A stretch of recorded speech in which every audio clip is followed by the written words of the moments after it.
And on behalf of the Queer Asia Committee, I would like to welcome you to our second annual conference. The conference this year revolves around the questions of desire, decriminalization, and decolonization.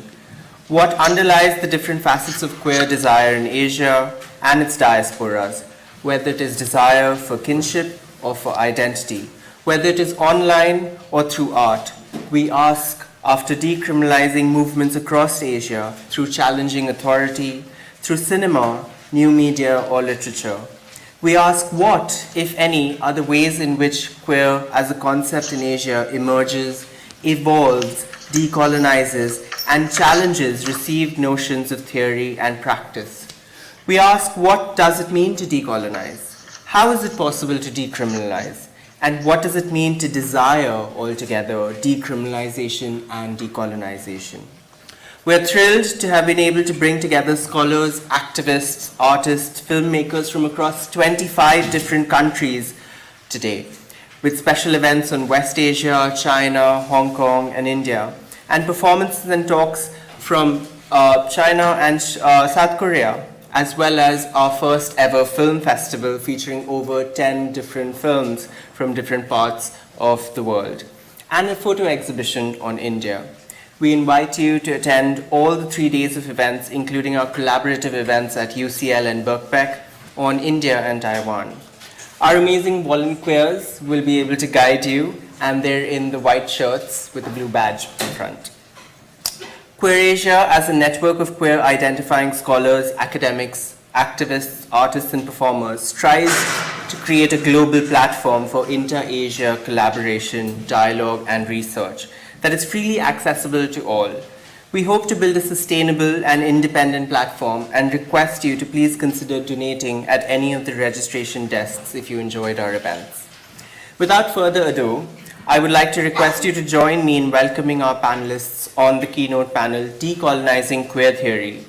We are joined on this panel by Dr. Nikita Dhawan, who is linking in virtually, and she's the director of the research platform Gender Studies, Identities, Discourses, and Transformations at the University of Innsbruck, and her latest publication is titled Negotiating Normativity, Post-Colonial Appropriations, Contestations, and Transformations. Dr. Ben Murtagh, who is the department head of South and Southeast Asia at SOAS and works on gender and sexualities in Indonesia. His latest book is titled Gender and Sexualities in Indonesian Cinema, Constructing Gay, Lesbian, and Warrior Identities on Screen. Dr. Nour Abou Assab, a Palestinian queer feminist, sociologist, and activist on sexual and LGBT rights in the West Asia and North Africa regions, and the co-founder of the Center for Transnational Development and Collaboration, is also joining us today. And Dr. Rahul Rao, who is the author of Third World Protest Between Home and the World, and is currently working on a book on queer post-colonial temporality, who will also be chairing this session. They will be addressing the question of decoloniality, what are its contours and its processes, how can decolonization be thought of in conjunction with the Western epistemologies of queer theory, and how each of our panelists today might engage with or encounter the non-place of decolonizing queer theory. Please join me in giving them a warm round of applause.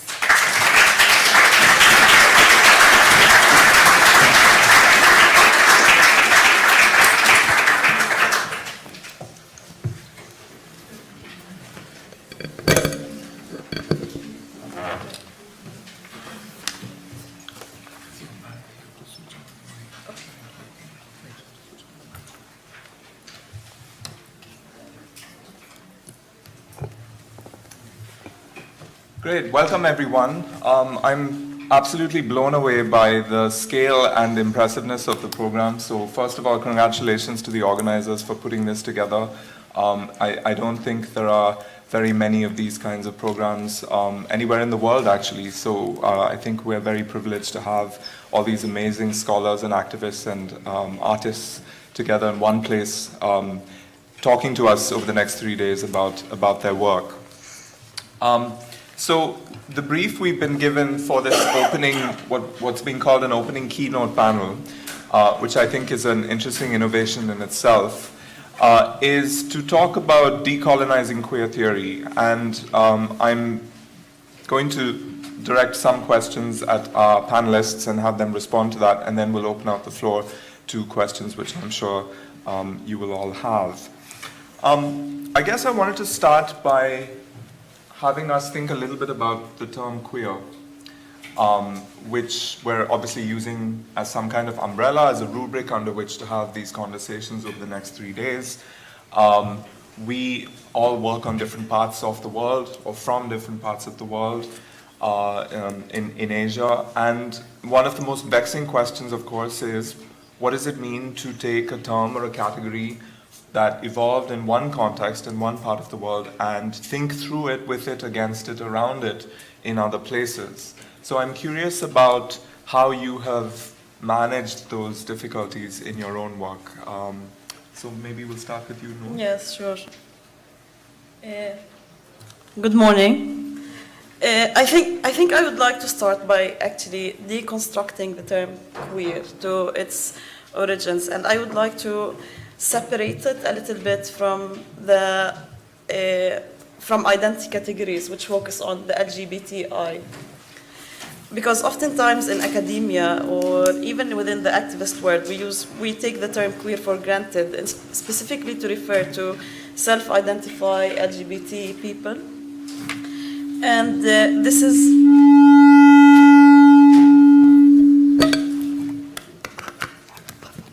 okay. And I feel that this is a problem on its own, because queerness in essence is anti-categories and is anti-identification. So linking it to this is very problematic. And this is the first layer of queerness that I would like to deconstruct.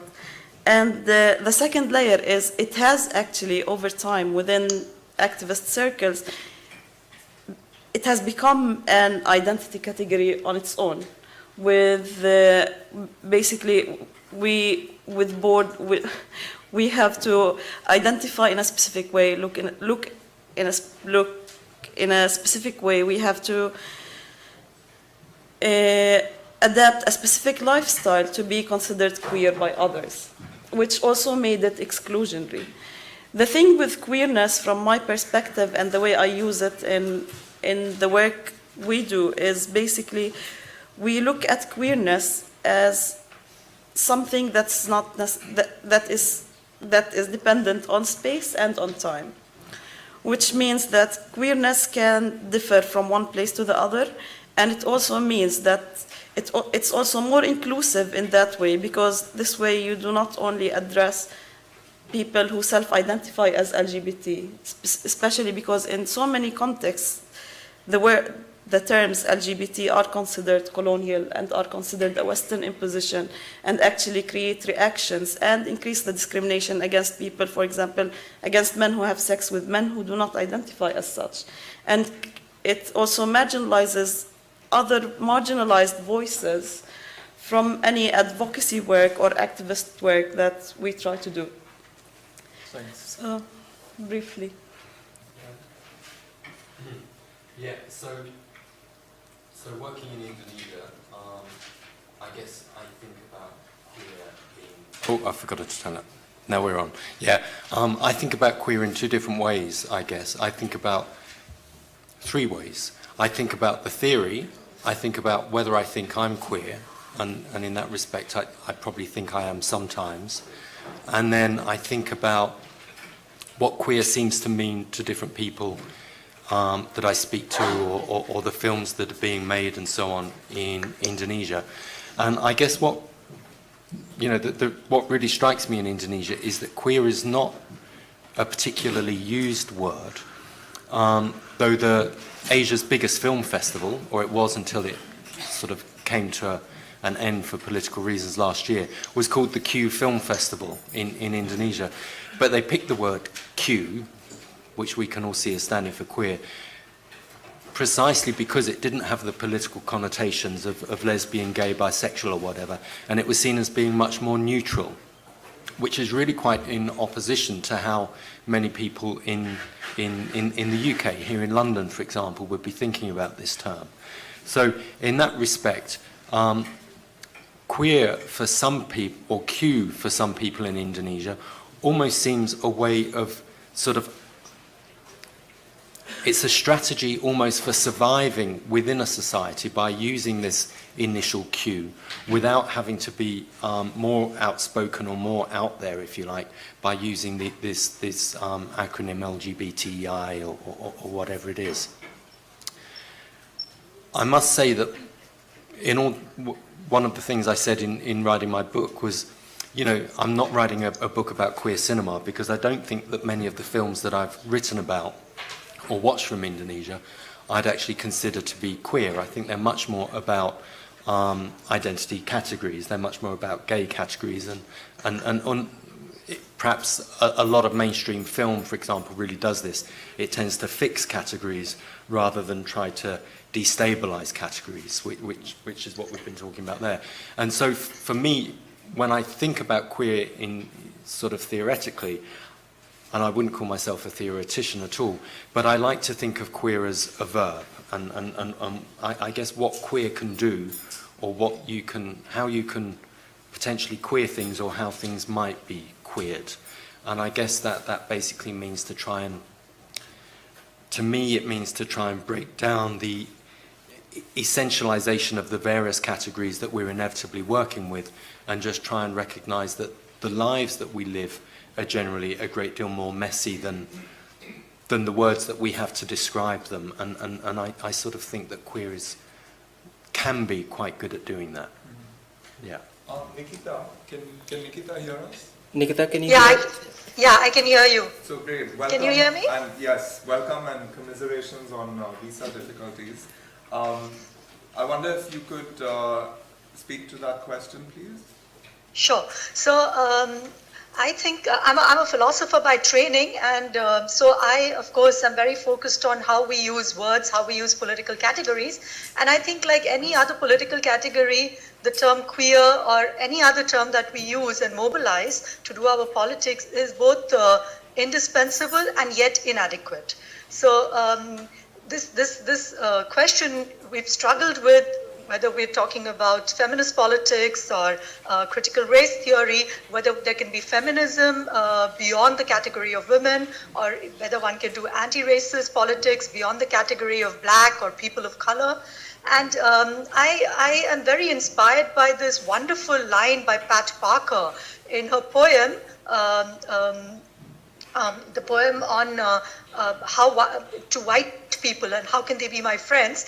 And she says, if you want to be my friend, forget that I'm black and never forget that I'm black. And I think we're caught in this dilemma with words. On the one hand, as I said, words are indispensable. Every time we use a category, we mobilize also certain forces, we mobilize. Collective building is extremely important for political movements and political interventions. And at the same time, as has been pointed out by my colleagues, every time we use a category, we risk excluding people who don't want to mobilize a category to represent their own identities or practices. And at the same time, the category can be too narrow, too messy, too fuzzy, too broad to adequately, in a certain way, represent people's aspirations, people's goals, people's desires, fantasies, imaginations for what politics looks like. So I think I would leave it at that. I think that we are constantly negotiating the dilemma with categories. We cannot not use them, and yet they fall short of. So it's constantly work in progress and a constant, so to speak, ambivalent, double-bind relation that we have with political categories. Thanks, Nikita. I was quite struck by something you said, Ben, which was this idea of using the Q as almost as a way of disguising what the festival might have been about, which points to perhaps and the reason that can happen is because of the relative unfamiliarity of the word queer and queerness as a category in many cultural contexts. And that unfamiliarity is both useful because only those in the know what it might be about, and that it might offer a safe space for their particular subjectivities and life experiences. But it might also point to a kind of eliteness in queer theory and queer studies. And so this is where I want to get on to the question of decolonization. We're hearing this word a lot these days. We're being called on to decolonize everything from, the curriculum to educational institutions, to dance floors, to cuisines, to, the word is ubiquitous. Everything has to be decolonized.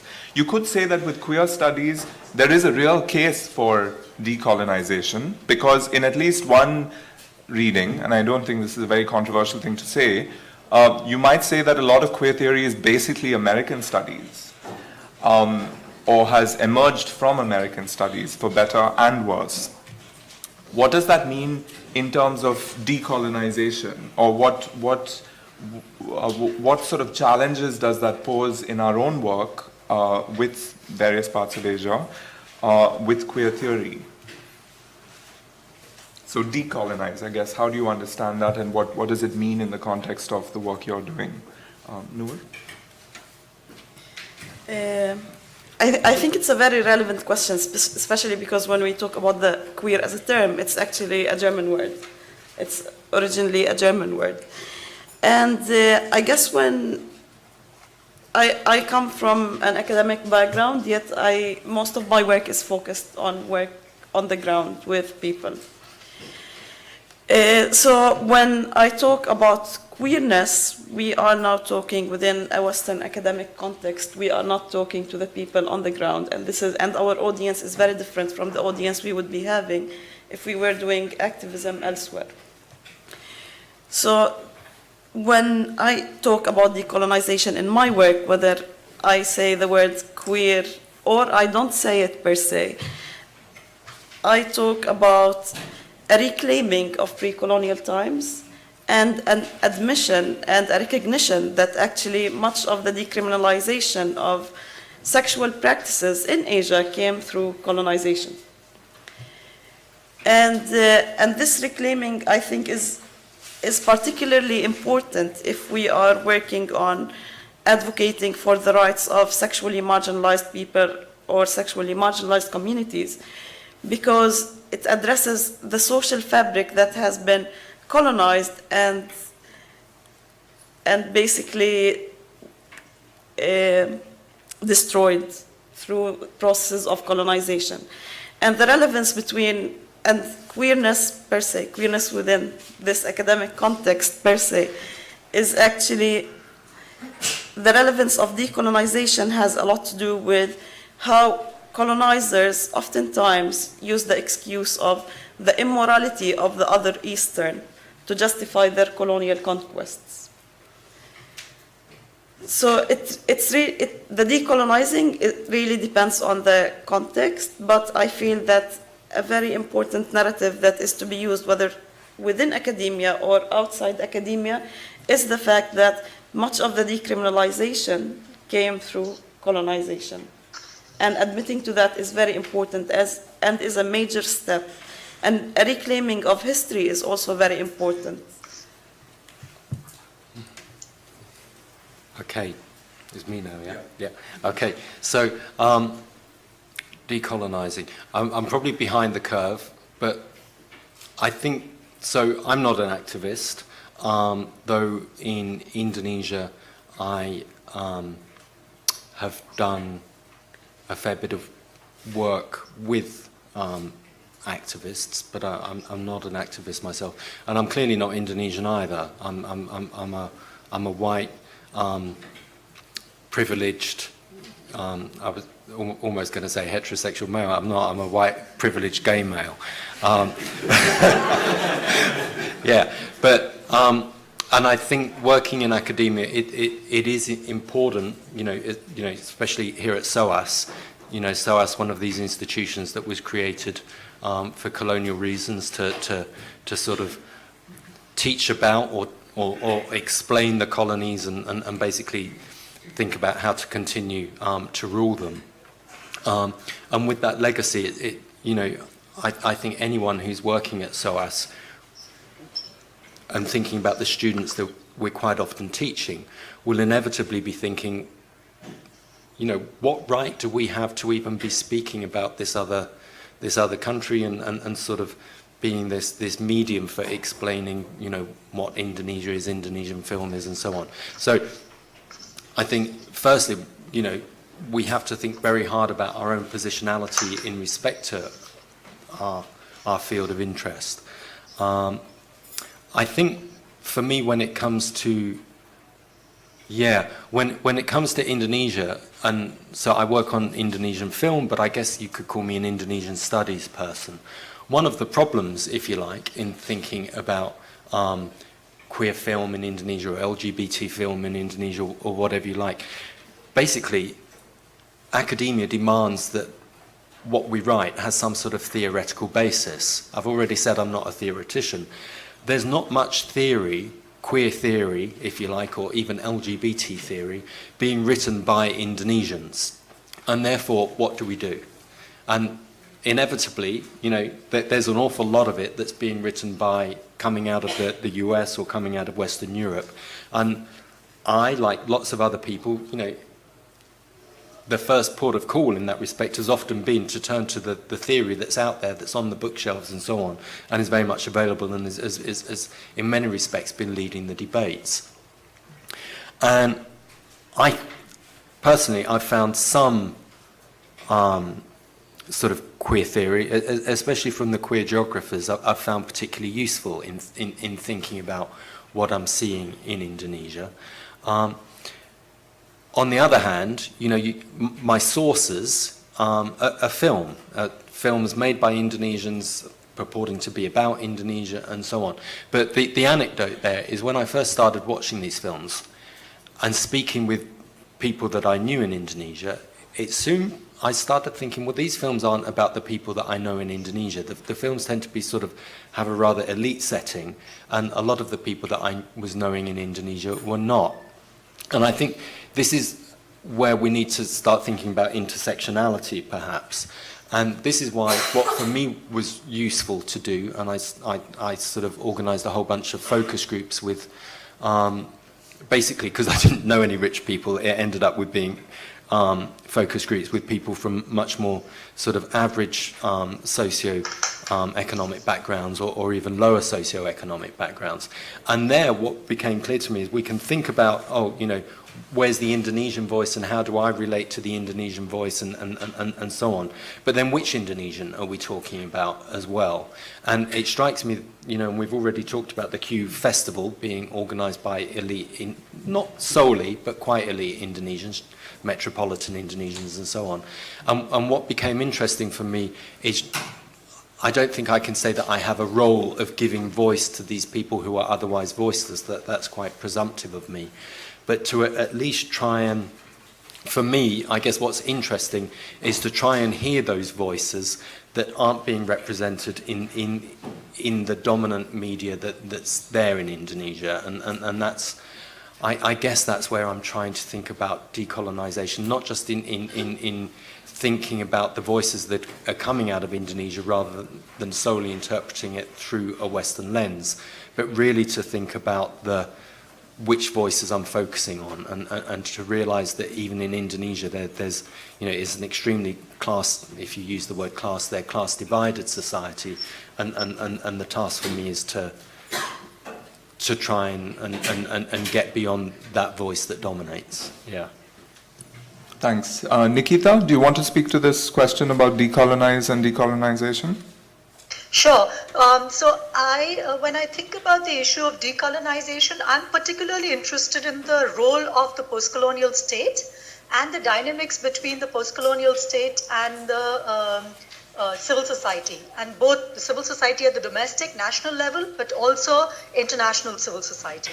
And for me, when I address the question of decolonization, I'm very, very inspired by scholars like scholars of the South Asian Subaltern Studies group, scholars like Gayatri Spivak, and also Ratna Kapoor, who talk about desubalternization as an extremely important aspect of decolonization. Now, of course, one of the pillars of decolonization, when we are talking about it in the sphere of sexual politics, is decriminalization. As has been already mentioned, many of the laws relating to sexuality are legacies of colonialism. So, for example, in countries like India, where there's still life imprisonment for what is called unnatural sexual practices, Section 377 of the Penal Code, Indian Penal Code, and in other countries, there is even death penalty for same-sex sexual practices. So decriminalization is an extremely important aspect of decolonization, but I think we need to think about decolonization beyond just legal measures, beyond juridification of politics. And this is where the concept of desubalternization becomes very interesting for me. So I mentioned Ratna Kapoor earlier, and she talks about the sexual subaltern and she's drawing on the work of Antonio Gramsci, the Italian thinker, and the South Asian Subaltern Studies Group, and also Gayatri Spivak, and talking about people, individuals, but also collectivities who don't have access to the state, who are not understood or who are not coded as bearers of rights, who can make their own interests count and make a claim to the state to represent their interests. Now, what concerns me in contemporary radical queer politics, particularly that coming from the US and also from Europe, you mentioned earlier that queer theory is essentially a product of US academia. So my problem here is that radical action somehow and radical politics is located in the sphere of civil society. So there's a lot of hype around, critique of homonationalism and pink washing and pink watching, whereby it's argued that any kind of claims made on the state in a certain way functions as a politics of appeasement. So civil rights, queer civil rights, or demands for same-sex marriage in a certain way are rejected because it is seen to strengthen the repressive state apparatus. And my concern here is that in demonizing the state in a certain way and locating radical politics only in the sphere of civil society in a certain, to a certain extent, produces subalternization instead of desubalternization. So my argument is it's only very privileged actors and privileged citizens who have access to civil society, who can reject any kind of contamination with the state, whereas sexual subalterns do not have the privilege of turning their back to the state. So to come back to your question, what is my understanding of decolonization? I don't think that we can talk about decolonizing queer studies. We can't think about, in a certain way, imagining other forms of desires, fantasies, pleasures, without bringing the state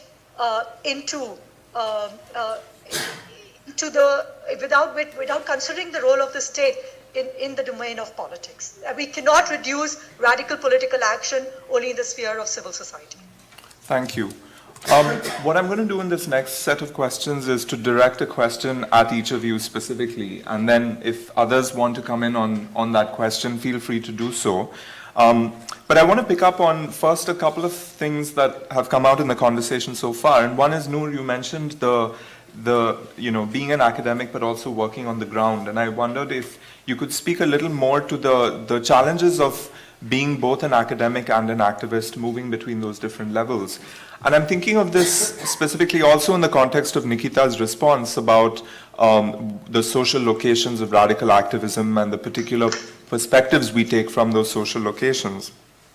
I'm thinking specifically of controversies between academics and activists, particularly in and around the Middle East. So, for example, the famous argument between... It's Friday. This happens every Friday. And we need to take fire alarms very seriously now, as we know. So I'm thinking, first of all, of Joseph Massad's famous argument with Helem, and the criticism that was thrown back that, it's easy for academics in privileged locations to be very critical of activism on the ground, to be critical of the categories and the strategies used when in fact they are not having to experience and deal with them every day. I'm also thinking of Jaspir Puar's argument with Al-Kaus around pink washing and pink watching, and the suggestion that the pink watchers were also complicit in some way in the categories of pink washing. And I wondered if you could speak to some of those controversies. Yes, definitely. I mean, one of the main reasons I move between academia and activism is I think there is a lot to learn from both communities. And what I mean by that, the problem with, for example, myself or someone like Joseph Mas'ad sitting in London and theorizing about people who are actually struggling and fighting state oppression and fighting social oppression and different types of oppression is that detachment from reality. And this detachment from reality allows, for example, Joseph Mas'ad to say that, to claim, for example, in a way that to reject these categories. And even though I myself reject such categories such as the LGBTQI categories, I still find them important to organize and to mobilize on the ground. How would people identify each other or seek solidarity or seek similarity between themselves and others without the categories? It is very difficult. What I have been trying to do and what we have encountered through our research, and basically this is a piece of research that was done in collaboration with Grindr, the dating app. And we collected around 1,800 questionnaires from across the MENA region from men who have sex with men. One of the main and most important findings is that the people who responded to the questionnaires found it really difficult to define themselves. Yet what was in common between them is that they were men who have sex with men. So what we're trying to do in our work with activists on the ground actually is to advocate for an end to discrimination that is based on sexual practice and gender performance. Because much of the discrimination that happens and much of the oppression is actually based on the action rather than the identity. If I walk on the street and people look at me, they might think I look more masculine than other women, other normative women. But at the same time, I would not be attacked for looking this way unless I perform or I do a sexual practice in front of them. And this has been actually the result of 2 years of research on this topic in the MENA region. The thing with HLM and so many other organizations across the MENA, civil society organizations across the MENA region, is that it is a real struggle to organize and mobilize without the categories. And there is a new wave of what we can consider queer anti-categorical feminist movements that are emerging now that are looking beyond these categories. For example, there is a lot of similarity between the experiences of oppression between gay men and heterosexual women who have sex outside marriage. And heterosexual women who have sex outside marriage in the Middle East are stigmatized, they're oppressed, and they are in so many contexts are also criminalized. You can go to prison if you have heterosexual sex outside marriage. And this is why we, not just me, like so many people are trying to create different forms of movements, of feminist movements that move beyond these categories and move beyond these identities that actually serve as a way to single out sexually marginalized communities. And this singling out is not always in the benefit of the people, because the singling out oftentimes creates backlash. It draws more attention to the sexual practice and to the gender performance of the person who is performing or doing the act. Thank you. I'm sure we'll come back to some of those issues later in the discussion.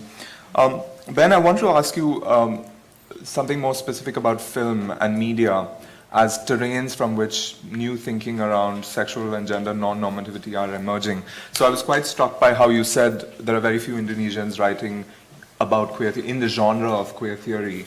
And so I wondered whether we ought to be looking at other terrains for evidence of queer thinking, innovation, and practice.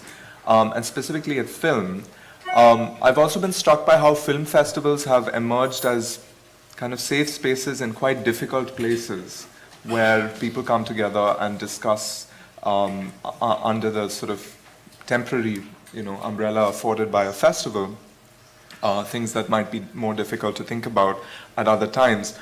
And I'm also asking these questions, of course, in the context of the recent moral panic in Indonesia around sexuality and gender, where the drive for further criminalization, as far as I understand it, has come from university academics, in part.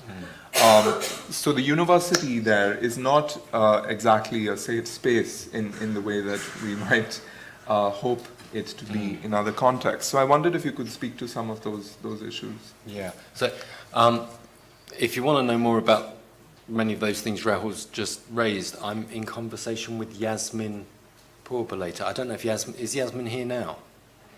No? Then yeah. So when I first went to Indonesia and started studying about Indonesia, I would have been one of many who would say, Indonesia is an extremely tolerant society and so on. And what's, homosexuality and so on, same-sex acts between men, never been illegal in Indonesia. They're about to be, perhaps. And what's happened in it's not even a, whereas we've been talking about decriminalization, I was thinking, are we talking about recriminalization in Indonesia? And it's not even recriminalization, it's simply criminalization, which sort of seems to be on the books there. And so the Q Film Festival, which had been running, there'd been incidents and so on, and between about 2002, 2010, it was completely open. The website was open access to anyone who wanted to look at it. You could see what films were there. It's a free festival. Anyone can just turn up and go and watch the films. 2010, the Islamic Defenders Front did a raid and threatened to burn various cinemas down and so on. And after that, the festival sort of, you had to register and the website was sort of, you had to be in the know to get it. And as of this year, the Q Film Festival no longer exists, and there are a bunch of people who've come up with a much more general formulation, but it's really having to move away from that, simply for reasons of people's safety and existence. And this idea that in Indonesia a few years ago, I'd have said, anyone, as long as you're not having sex in front of anyone, you're not going to have problems in Indonesia. As we all know, and many of us will have seen the pictures, two people were having sex in a private house in Aceh, and they've been flogged publicly sort of 100 times each, sort of in Aceh recently. So in that respect, things have really turned around. But I'd say what is interesting, or what was interesting in Indonesia until a few years ago, was that there were an awful lot of undergraduate dissertations being written on gay, lesbian subjects. People maybe interviewing a gay activist, or maybe writing about a novel that had a gay storyline, something like that. I imagine that's now off the table, and there have been a number of university rectors in Indonesia who basically said that you can't be gay at university anymore. And so some people have been thrown out, a few organisations have been closed down on university campuses and so on. So the universities, many universities in Indonesia are no longer what we would call safe spaces. What has been, and I think Indonesia at the moment is really, it's a little bit of a situation of lockdown where people are just trying to be as undercover as possible and hope that this panic dies down. But when I guess what's interesting and what hasn't been a focus of my research previously, but what I'm wanting to turn to now, is sort of activist filmmaking, if you like. So a lot of activities in Indonesia has been around, for obvious reasons, HIV prevention work and that sort of thing, because that's where you can get funding.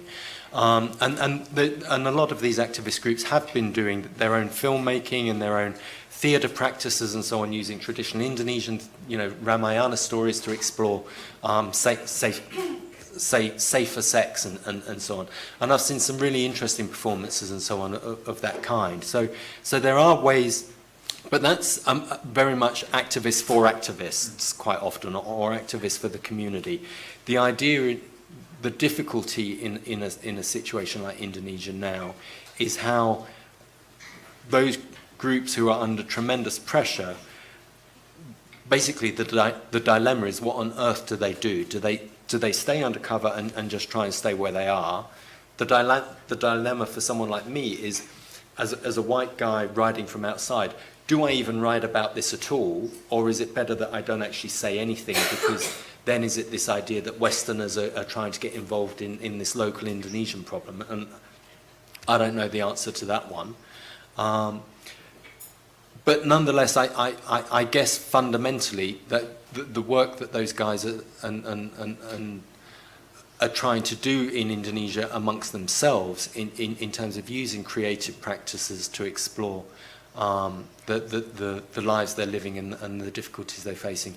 It seems to me that for me as a researcher now, that's what's really interesting. And I think for them, in terms of trying to create meaning and to try to create their own safe spaces, if you like, that seems to be the future at the moment. Yeah. Thanks. Nikita, you've written quite a lot about the engagement between queer theory and Marxism, and I wondered if I could ask you a question about that, which is quite simply whether you see queer movements as being left movements. And I want to be a little bit more specific than that. When we look at where queer theory has gone in the sort of American studies corner of queer theory, you know, there's a big difference between reading the kind of work from the 1980s from people like John D'Amelio, his famous essay about capitalism and gay identity, where queer movements are positioned as left movements, and the moment that Lisa Duggan is writing about 20 years later, when we've started talking about homonormativity and then homonationalism and so forth, where the relationship between LGBT and left is much more contingent and not something to be taken for granted. I want to ask you how you see this relationship between queer and left playing out in the global south and maybe specifically in India. Okay, before I answer this question, maybe a very quick remark to what you asked, Nour, because you mentioned Puar and how she critiques pink watchers as complicit in pink washing. And I think one of the problems here is that there is this presumption that there are uncontaminated political positions. That when you, this kind of attitude of, you know, critics of homonationalism, somehow there is this presumption that you can speak from, although they are extremely, you know, nuanced readers of post-structuralism and queer theory, I still find that there is still this bias where there is this presumption of uncontaminated political positions. And the same thing goes for Assad when he critiques the Gay International and says that, you know, people in the global south, when they use the term queer, one sees a class bias. They're mostly middle class people, and queer is a lifestyle option.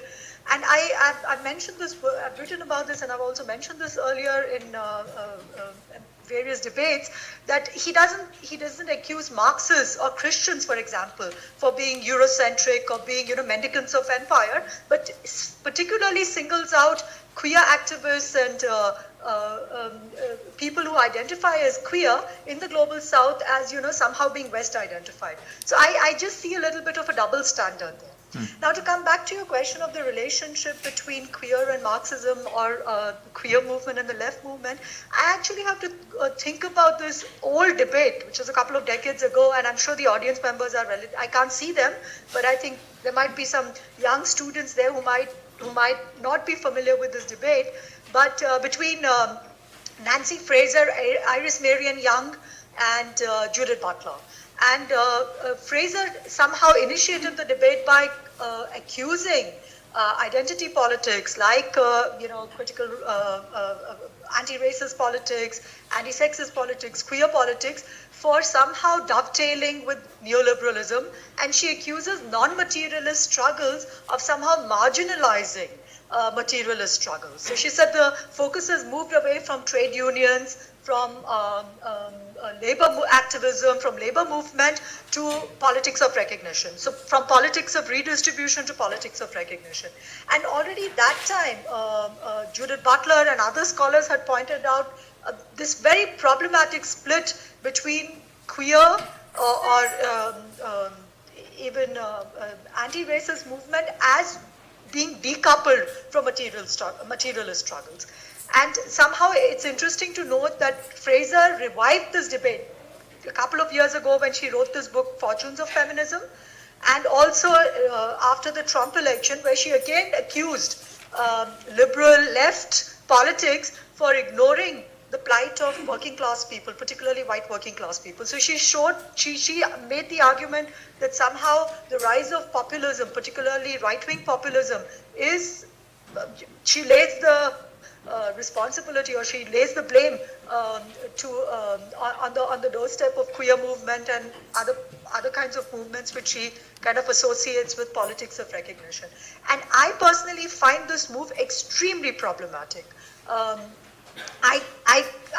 this point, there are other points where I disagree with Butler, but on this point I completely agree with Butler that queer politics has always also been about, access to the labor market, access to decent working conditions, fair wages, sometimes explicitly, sometimes not that explicitly. I think that we could do more to somehow address these issues, but I don't think that you can decouple, and I think this has been a very important intervention by intersectionality studies, that you cannot think about categories like race, class, gender in an additive way, that they're co-constitutive and that they in a certain way are codependent also and interdependent.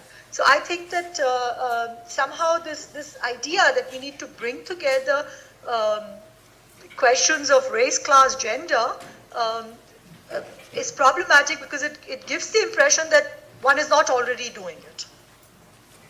Thank you. I think we can now open the floor to the audience. So if you have questions, please raise your hands and I will invite you to raise them. And if you could just briefly introduce yourself before you ask your question, that would be good.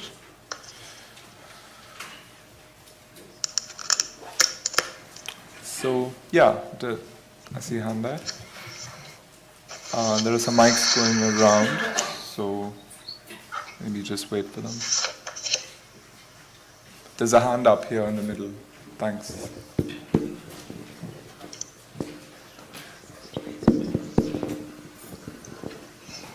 Hi, my name is Murtagh. I'm a student here at SOAS in gender studies. So, well, going back home, I was a gender activist, and we had a lot of problems with sometimes the word queer because most of the people didn't exactly know what it meant, and sometimes in some instances it's not very used. How does... Can you say where? Going back home, where? Catalonia, okay, Spain. Thanks.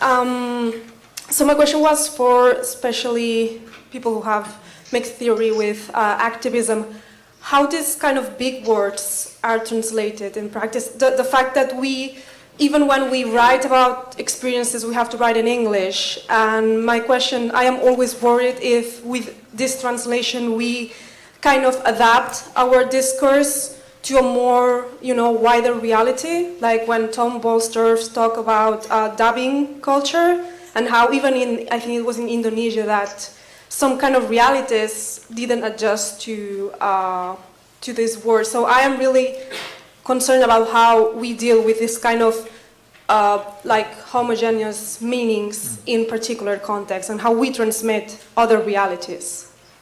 Thank you. Another question? Okay, maybe I'll turn back to the panel for your thoughts on this question of translation.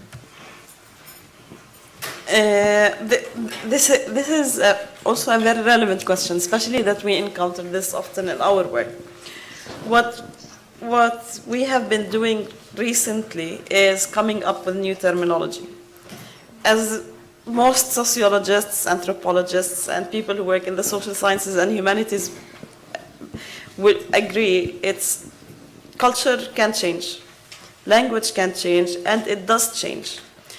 So in the past, I'll talk about two specific experiences that relate to translation and the innovation of language. In two of our workshops with activists who work on sexual and gender diversity in the MENA region, activists decided to come up with specific terms to describe themselves. One group, for example, decided to call themselves giraffes. Another group decided to call themselves sanabel, which means wheat spikes. And there are so many reasons why they chose these terms. But at the same time, I think it's important to go to the field thinking that we do not have a global or universal, we do not have to adapt that global or universal language. And we don't have to stick to our own language either. Because culture does change, and this happened throughout history. I mean, maybe perhaps globalization and mass technologies made it quicker, like made the flow of narrative between different cultures quicker, but it has been a historic process. So I see that this challenge in specific allows for so much room for creativity, and which can be also used in a positive way. Ben, do you want to come in? Yeah, so Tom Belsdorff, so I mean the example that Tom Belsdorff gave, which is basically the problem of Sharon Stone speaking Indonesian. So Indonesian used to have a film policy where films had to be dubbed. And then suddenly we actually had Sharon Stone speaking Indonesian and being sexy in Indonesian and so on. And then Indonesia suddenly realized that this was quite dangerous, seeing Western people speaking Indonesian. And they went the other way and decided that it would be better to actually subtitle Western films rather than dub them. And therefore there seemed to be a bit of distance between the or at least that's how he describes it. And I guess from my perspective, you know, what's always interesting for me in Indonesia, many of the terms, some of the terms that we use here in the UK in English are also being used in Indonesia. And I guess the key thing as researchers and so on, especially if we're not from the country that we're researching on, we've always really got to interrogate what do people actually mean when they're using that term. Because the biggest mistake that we can ever make is when someone, for example, in Indonesia uses the word gay, we think that their understanding of that term is going to be the same as our own or whatever. And that's clearly not the case. The other way round, there are a whole load of local terms in Indonesia which people are using, and how we translate those, should we be translating those terms? I probably think that sometimes we have to you know, if I sit here speaking in Indonesian all the time with my bad accent or whatever, you know, that's not going to help. But I think we've got to, every time that we translate, you know, there's going to be some sort of slippage in meaning, there's going to be some sort of loss in meaning. And so that's not going to help to understand what's happening in that specific time and place. But it's an unavoidable quandary that we face, you know, talking about this problem of language, and especially when we're wanting to write about. Yeah, so I guess just trying to be super careful and never making any presumption about what a specific term might mean. Even within our own culture, you know, we could all sit in this room and say that we're all queer, and we probably find that there's 200 different definitions, and we all have 200 different understandings of that as well. So never presume that we understand what someone else is saying just because they use a common category or terminology. Thanks. Nikita, did you want to speak to translation?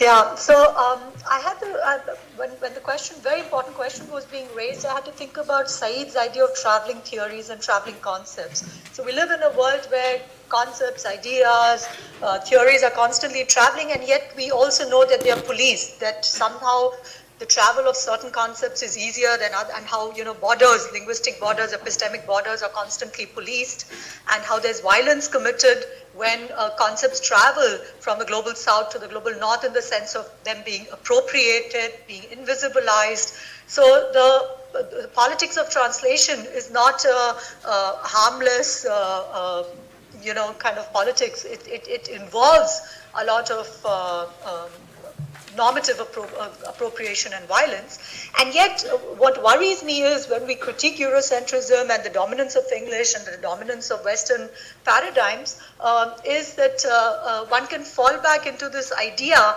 that there are authentic non-Western, non-European epistemologies, cosmologies, ethics, concepts, and the only task of decolonization is to retrieve these concepts that are uncontaminated by Western influence, and somehow that will somehow guarantee a decolonization of the mind. And my concern here is it reduces post-colonial scholars, activists, thinkers, to simply being native informants of their particular culture. And only they need to do the task of translation, undertake the task of translation.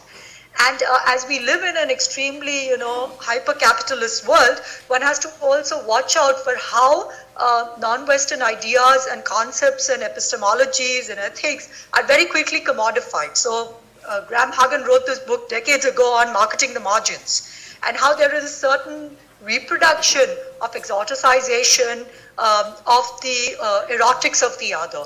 So I think we need to consider these aspects when I am absolutely for pluralizing and diversifying knowledge systems and paradigms, that we need to somehow de-hegemonize the presence of English.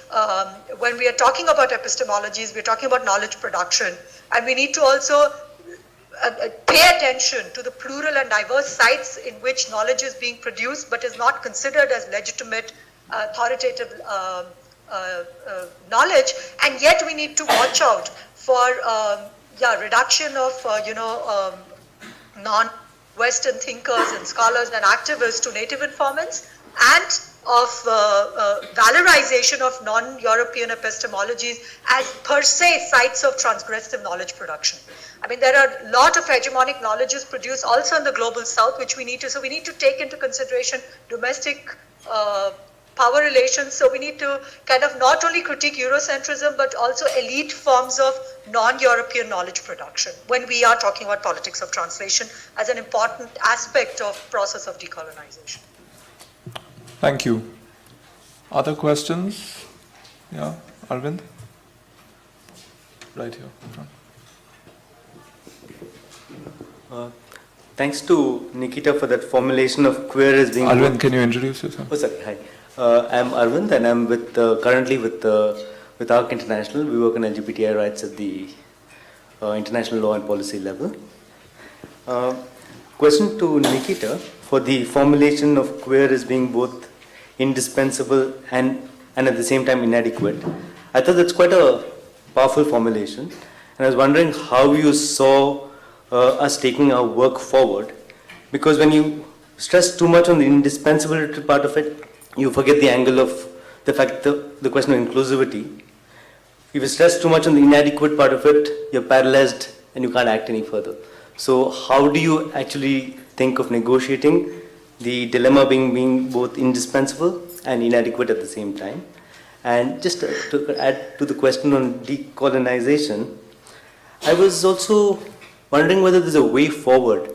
Again, in terms of the debate, I thought there's a certain level of thinking that if you're white, can you possibly intervene in debates in the developing world? And I think that the level of caution, which is very welcome. But if you look at it in a slightly more historical sense, have there been ways in which there have been alliances built between what I think Leela Gandhi marvelously calls the cranks and outcasts of empire and figures of the anti-colonial struggle? And the powerful example she really gives is the question of Gandhi, who visits England, starting in England. And his friendship at that time is with the Vegetarian League, possibly people like Carpenter, and the range of thinkers who are critics of colonialism before the time. So there's a history within the Western world of addressing these issues, as it were. So is there a project to be there in terms of recovering a certain radical history of engaging with these questions way before, and in counterpoint to the way the dominant West thinks about it? So, yeah. Thank you for your question. I think it was directed to me, but somehow Yes. the connection was a bit spotty. So Rahul, may I trouble you? Could you summarize the question again? Because I got parts of it, Yeah. but there were certain parts where there was too much noise in the background, so I didn't get all of it. Okay, so the question was basically going back to your formulation of queer as indispensable but inadequate. And Arvind was saying, yes, but if you stress the indispensable too much, then you lose the pluralism. And if you stress the inadequacy too much, then you're paralyzed for want of organizing categories. So how do you navigate that dilemma? Okay. Thank you so much for your question, and I hope I am able to give you a meaningful answer, because I'm still struggling with these questions myself, and I'm going to give you kind of a lazy answer, because I'm going to draw on an idea that has already been presented by Gayatri Spivak, and like I said, I'm still thinking about it, so this is work in progress. And when Spivak in her recent book, but this goes back to also earlier essays and writings and interviews that she's given, but in her recent book on an aesthetic education and the era of globalization, she uses the notion of affirmative sabotage. And she's here particularly talking about the relationship of post-colonialism to European Enlightenment. And what Gayatri Spivak argues is that we need to be very careful about what we do with the legacies of European Enlightenment, which are extremely violent and enduring. So it's not just a question of the past, but the legacies of European Enlightenment, both the enabling and the violating aspects, endure in post-colonial times. And she draws on the concept of sabotage, which was used by the anarchists. So the workers so there were various strategies available to workers. So you could, go on general strike, you could boycott, you could not turn up for work. But there was also one strategy which was used particularly by French anarchists, and sabotage comes from the word sabot, which is the wooden shoe, which was thrown by the workers into the machines to, in a certain way, sabotage the working of the machine, so the workers would turn up for work. Yeah, so it's not that they didn't turn up for work, but they somehow slowed down the process and intervene in the process of production in order to make the employer vulnerable. And that meant that the relationship between the capitalist class and the working class had to be renegotiated. And what Spivak does is adds the term affirmative to the sabotage and talks about how one could very creatively and in an experimental way use the tools, hegemonic tools, dominant tools, and turn them around to make the system vulnerable. So I think when we think about ideas like queer, when we think about Western theories, epistemologies, paradigms, I think one approach is to say no, a clear no, a categorical no, and say that no, we want to go back to non-Western, non-European paradigms. But like I already pointed out, my concern is that just because there's a concept or idea in Quechua or Mandarin or Sinhalese, it's not automatically transgressive. I don't have that kind of naive investment and belief that a vernacular language or a vernacular concept automatically gives us a critical, enables a critical intervention. So I think I would, my struggle is to kind of revisit Audre Lorde's idea of, so she very clearly states that you can't use the master's tools to dismantle the master's house. And I want to revisit this and perhaps experiment and perhaps also explore whether it might be possible to use the master's tools to dismantle the master's house sometimes in some places. I wouldn't say it's always possible, but sometimes perhaps it's possible to dismantle the master's house using the master's tools. I hope that was kind of helpful. Thank you.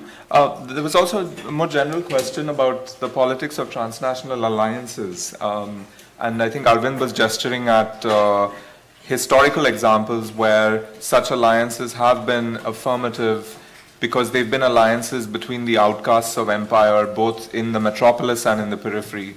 And I wondered if the other panelists had any questions or thoughts about that. And we can come back to that later if you want some time to think about it.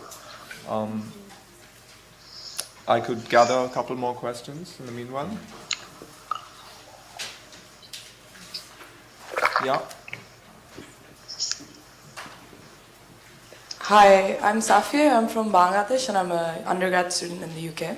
And I just wanted to ask Dr. Dhawan to talk a little bit more about the ways that critiques of homonationalism and other related critiques further marginalize communities in the global south who are outside the sphere of civil society and can't claim rights in the same way. Because I would have thought that the relationship of those groups that in the African context branch is called political society, would be a more direct relationship of violence with the repressive state apparatus, rather than a relationship of reliance, and that organizing in those groups would usually extend beyond sort of reliance on the state and move beyond that, as opposed to try to claim rights back from the state. So I was just wondering, I was surprised at that formulation, so I was wondering if you could comment a bit more on it. Okay. Another question? Anyone? Yeah. Yeah, I think I'll add on to that and ask Nikita. My name is Apur. I am one of the organizers for Queer Asia. And I really like the idea, actually, which Nikita used about how sometimes critique of pinkwashing and homonationalism can actually further marginalization, because sexual subaltern is already deprived of rights, and if you critique them for wanting rights, then actually it's furthering marginalization. And given that, I wanted to ask you, what do you think of the word queer being used in the global south, particularly again in the South Asian context, instead of the word LGBT?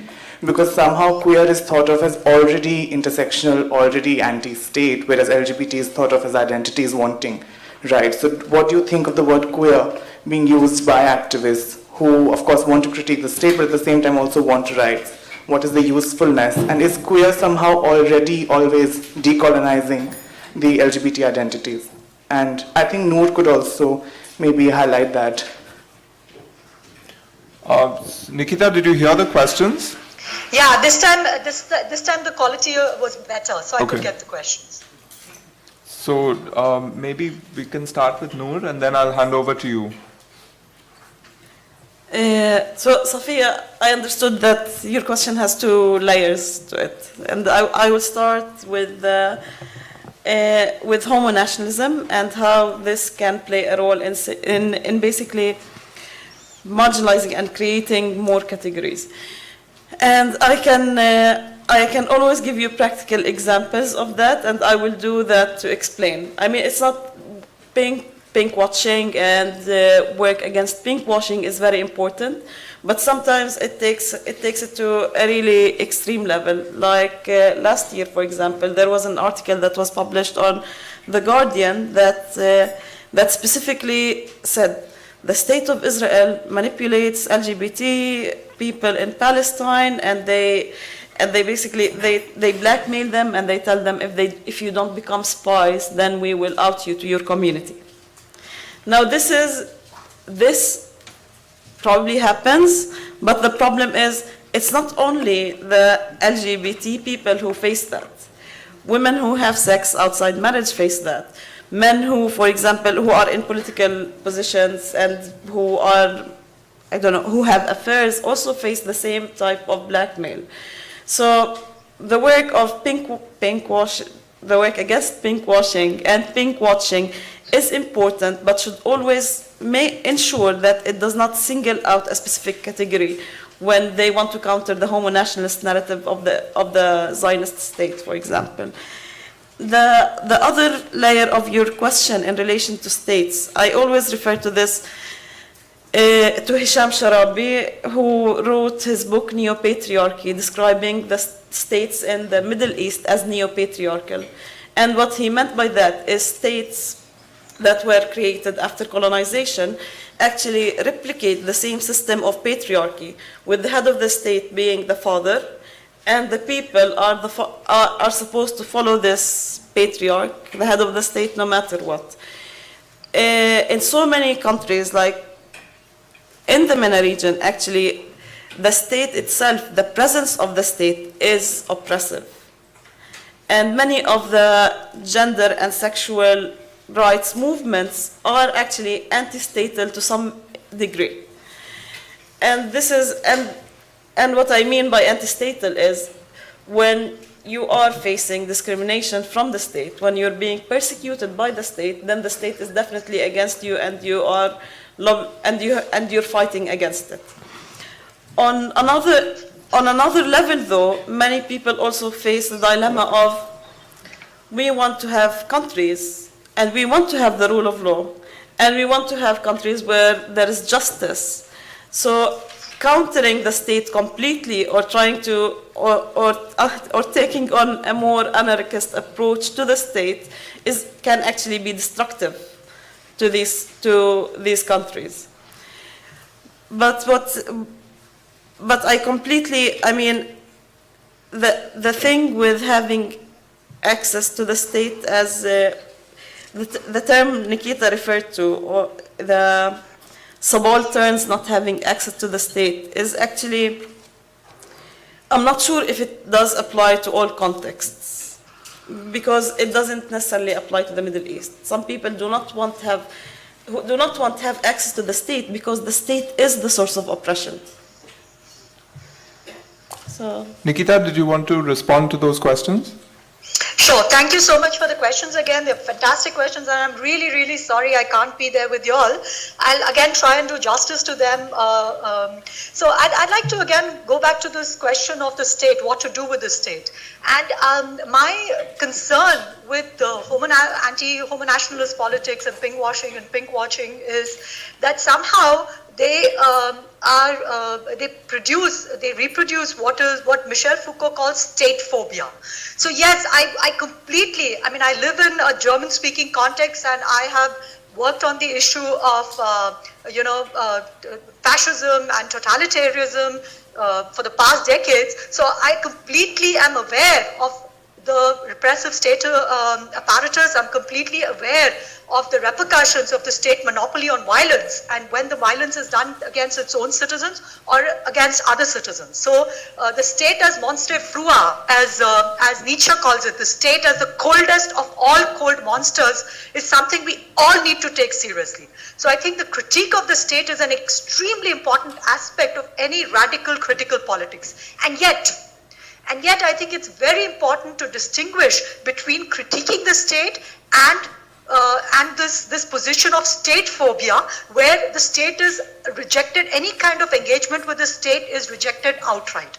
Now there are scholars, anarchist scholars like James Scott, who talk about evasion of the state as a means of survival. So he focuses on hill regions in Asia, where he talks about groups who in a certain way are so vulnerable to state violence that the only available form of survival is to evade the state structures. And I can understand, I see where Scott is coming from. So I would agree with Nour that I would not make a blanket statement that everybody should engage with the state. But I do think that we need to take seriously that state phobia is not something that everybody can afford. That it is, to a certain extent, those who have papers, those who have citizenships, those who have the protection of the state in a certain way can afford state phobia. So I see the state more in terms of Jacques Derrida, the French philosopher Jacques Derrida's idea of pharmacon. The state can be both poison, it can kill you, but it can also be medicine. It can also be counter poison. And there is a very fine line between the state being poison or counter poison. And I think that to convert poison into counter poison, one has to constantly negotiate with state powers in the context, the historical, social, cultural, economic context in which one is operating. Which brings me to the question of transnational alliances that I think, Rahul, you mentioned the concept? Yeah, well, it was Arvind's question, but yeah. Yeah, and I don't know how much time I have, because there is still the other question of queer and LGBT, the concepts of queer and LGBT. So can I take a couple of more minutes, or should I just stick to one answer? Probably just the one answer, because I think we're running out of time. Okay, so very quickly to queer and LGBT, I I don't think that I would say that I have a preference to one term or the other. I think it depends on it depends on the context in which one is working, the collective that mobilizes the term, and in that sense, I'm very pragmatic. I think that the decision has to be made strategically according to what works best in the context in which one is working, and I think then one can accordingly decide which concept works well. I mean, I don't think I would give universal prescriptions on which concept to use or which concept not to use. Can I just add one sentence on transnational alliances? Yeah. To connect it to the idea of state phobia and pharmacon? Sure.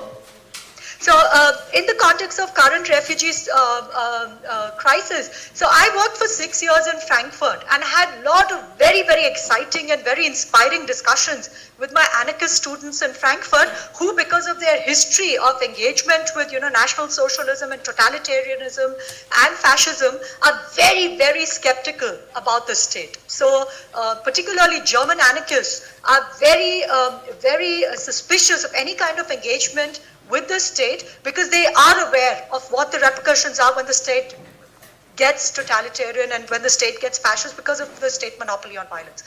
And I always have argued with my anarchist students that you can, afford this position because you have papers, you have documents, you have citizenship. And I think in the context of the current refugee crisis, one sees what it means to have the protection of the state. And here I'd like to draw on Hannah Arendt, who talks about how there is nothing, to celebrate in being not part of a political community. And given the fact that our current global system is organized according to, we might talk about, the erosion of state sovereignty and, neoliberal globalization, and yet global power is organized according to nation states, and thus I think that this kind of state phobia is extremely dangerous for subaltern groups who do not have this kind of protection and cannot claim belonging to political communities. So I think we should bear in mind the question of statelessness when we critique the state. Thank you. I just ask Ben and then do you want to come in on anything? No, I'm out of my depth on the state. I mean, I think I'm just going to go back to Indonesia again and sort of my understanding there. The state is being completely oppressive at the moment towards people and of gay, lesbian identity or whatever. But what I see there is a deep longing to be recognised as Indonesian citizens, and we can explore why that deep longing is there. And it's almost a betrayal by the state, I think, would be how many people would describe the way they're understanding themselves. So I guess it's how we understand us, the state that we've been taught to love that then rejects us. It's a remarkably complicated situation to find ourselves in. I would like to also return to the issue of the state from the perspective of a stateless person, actually. First of all, I mean, I can talk about my desire for a Palestinian state. I can talk about all of these things, but I also want to be realistic in terms of how harmful the state is in relation to gender and sexual rights. If we look at the example of Iran post-revolution, if we look at Syria now, and if we look at Egypt and Tunisia as well. Because what happened with the state, before the revolutions, many feminists were really close to the state and were associated with the state, which created what is called as state feminism. And this state feminism has, because so many groups were oppressed by the state, this state feminism has created a reaction among so many segments of society against feminism itself. And this is where the danger of the state, of engaging with the state as a movement, comes into play. And I also feel like in, for example, a region that is not stable, where states can come and go within 20 years, you can see the abolishment and the establishment of a new state. Building communities can be much more important and much more reliable in terms of work, because there is no you cannot, whether in Jordan or in Lebanon or in Syria or anywhere in the Middle East, you cannot rely on the state for support. This is only afforded to the elites, to the upper middle classes, and not to the middle class people or the ordinary people on the street. So this is why I feel their state phobia can be justified, but it's also because the nation-state system has proved to fail massively in some regions. So. Wow, I feel like we're having to close this conversation at just the point where it started to get really interesting. But we have another 2-3 days to keep this conversation going, so I'm very glad about that. As we were talking about terminology, gay and queer, I couldn't help looking at Grite's t-shirt, which says, not gay as in happy, queer as in fuck your borders. So yeah, I just wanted to say that. And welcome to Queer Asia. Please join me in thanking the panelists.